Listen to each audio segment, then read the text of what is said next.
Powerful storms and destructive wildfires. I'm surrounded by fire. Breaking records this year around the globe and here at home.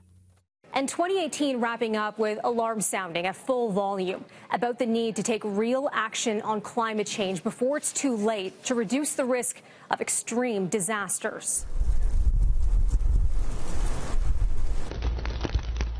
We are in trouble. We are in deep trouble with climate change. From a winter deep freeze across much of Europe, linked to record snowfall in Croatia, to a summer heat wave sweeping much of that continent, feeding fast-moving wildfires in Portugal. In Kerala, flooding caused by torrential rain, the worst the Indian state has seen in about a century, killing hundreds and displacing some 5 million people. And a super typhoon slamming the Philippines and southern China, leaving dozens dead. These just a few examples of severe weather this year. Impacts also felt here in Canada. We've never seen the water come over the road like it is now. In May, a historic flood after heavy rain and snowmelt, plunging parts of New Brunswick underwater for weeks. This was our deck, our sunroom.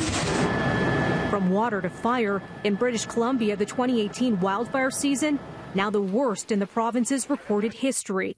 Amid warm, dry conditions, more than 2,000 fires charred well over 13,000 square kilometers.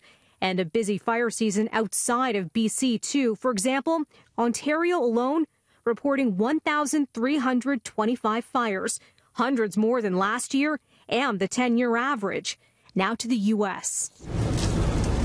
Sparked in early November, the Camp Fire is now the deadliest and most destructive blaze in California's history. The fast-moving fire fueled by hot, dry conditions, wiping out the town of Paradise. And a couple of powerful, deadly hurricanes delivering a serious blow. Florence causing catastrophic flooding in parts of North and South Carolina. And Michael, now the strongest storm to ever slam the Florida Panhandle, making landfall at just under a Category 5 status. As for those climate change alarm bells, a U.S. government report released in November says climate change will cost the American economy hundreds of billions of dollars by the end of the century, damaging everything from human health to agriculture. Donald Trump casting doubt on the findings. Yeah, I don't believe it. No, I don't believe it. At climate talks in Poland this month, the World Health Organization emphasizing the benefits of capping the rise in average surface temperatures at 2 degrees Celsius. By the year 2050, if we keep ourselves on track for the 2 degrees C goal, then we will be saving about 1 million lives a year from reduced air pollution alone.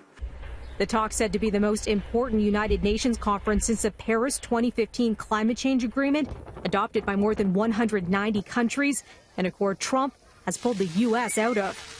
A message of hope, though, that the planet can right the ship, coming from Canada's Minister of Environment, speaking in Poland. We all understand we need to act on climate change, that it is the biggest, risk that we have, not only to our people, but to our economy.